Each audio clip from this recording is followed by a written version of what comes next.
और अब इस वक्त की बड़ी खबर जान लीजिए आप। मुंबई से आ रही है। बॉलीवुड की अभिनेत्री हैं जैकलीन फर्नांडिस। उनकी मुश्किलें बढ़ती हुई नजर आ रही हैं। जैकलीन के खिलाफ रंगदारी के केस में चार्जशीट दाखिल कर सकता है ईडी। जैकलीन को ईडी ने 215 करोड़ रुपए की रंगदारी केस में आरोपी बनाया।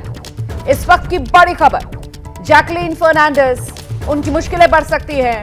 ईडी ने जैकलीन को 215 करोड़ रुपए के रंगदारी केस में आरोपी बनाया है और अब जैकलीन फर्नांडिस के खिलाफ ईडी की तरफ से बाकायदा चार्जशीट दाखिल करने की तैयारी है। यह जानकारी सामने आ रही है।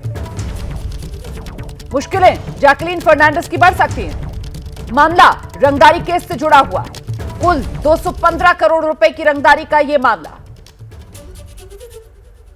हम सीधे रुक करते हैं। मेरे साथ मेरे सहयोगी मृत्युंजय सिंह इस वक्त मौजूद हैं। जरा जानते हैं मृत्युंजय से, किस तरीके से इस पूरे मामले में अब घिरती हुई जैकलीन फर्नांडिस नजर आ रही हैं। मृत्युंजय, बताइए जरा विस्तार से। रोमाना, देखिए, ये जो सुकेश चंद्रशेखर का पूरा मामला था, 215 करोड़ रुपए की वसूली का मामला था। इस वसूली के मामले की जांच प्रवर्तन निदेशालय कर रही थी। इसकी जांच दिल्ली में हो रही थी, लेकिन लगातार मुंबई से जैकलीन फर्नांडिस को समन किया जा रहा था। तो जैकलीन फर्नांडिस को दिल्ली ईडी दफ्तर में जाकर अपना बयान दर्ज कराना पड़ रहा था। पिछले हफ्ते भी जैकलीन फर्नांडिस अपना बयान दर्ज कराने गई थी।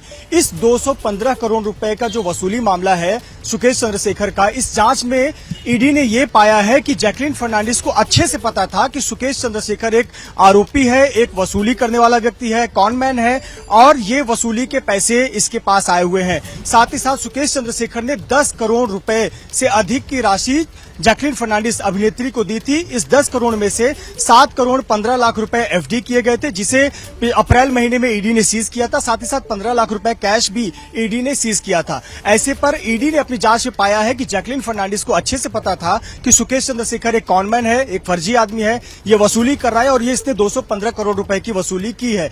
इस मामले में जैकलीन फर्नांडिस को अब ईडी आरोपी बनाने जा रही है, यानी कि आज दोपहर बाद चार्जशीट दाखिल होती है। ईडी के सूत्र बता रहे जी, अभी तक इस मामले में जैकलीन का जो रुख रहा है वो यही कि सुकेश से उनकी जो जान पहचान है वो बतौर एक फैन के रूप में ही रही है। सुकेश जो है वो उनको महंगे तोहफे देता रहा है, ठीक है, पैसे देता रहा है, लेकिन बतौर फैन उनको पसंद करता था और इससे ज्यादा उनका कोई सुकेश से लेना देना नहीं। यही अभी तक जैकलीन का इस पूरे मामले में रुख रहा है।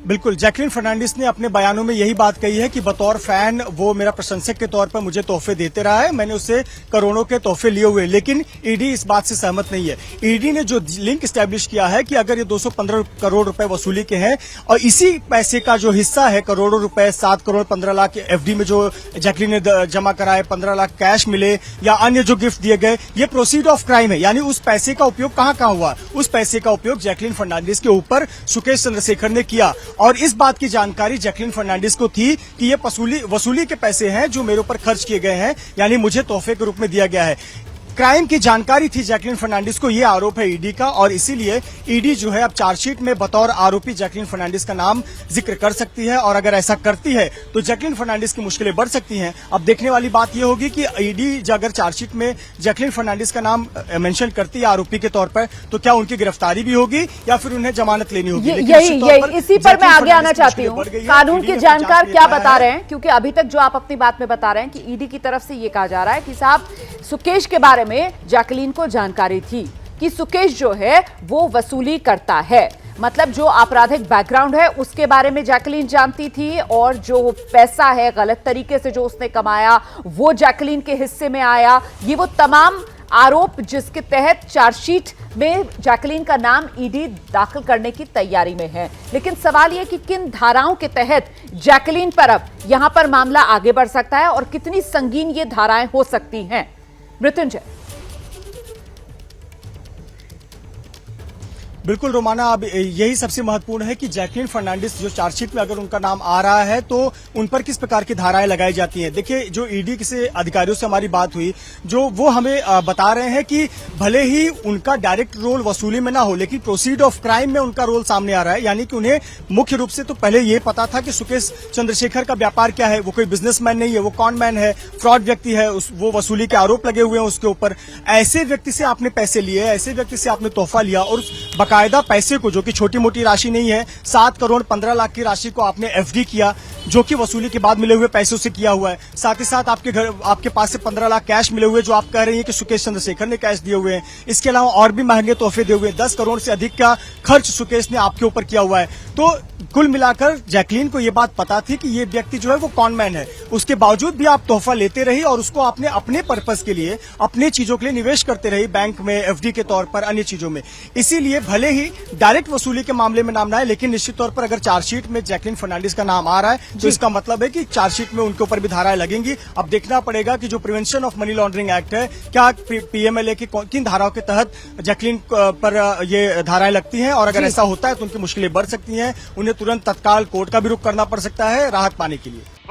ये हैं शर्मा जी, जो रात का खाना और देश दुनिया की सुर्खियां दोनों लेते हैं सुमित अवस्थी के साथ। अब ये हैं इनके पड़ोसी बनर्जी साहब। मिष्टी दोई खाते खाते पूरा बंगाल जान लेते हैं सुमन दे के साथ। इनकी तरह आप भी देखें अपने फेवरेट न्यूज एंकर को एक ही ऐप पर, और डाउनलोड कीजिए एबीपी लाइव ऐप अपने स्मार्ट टीवी पर।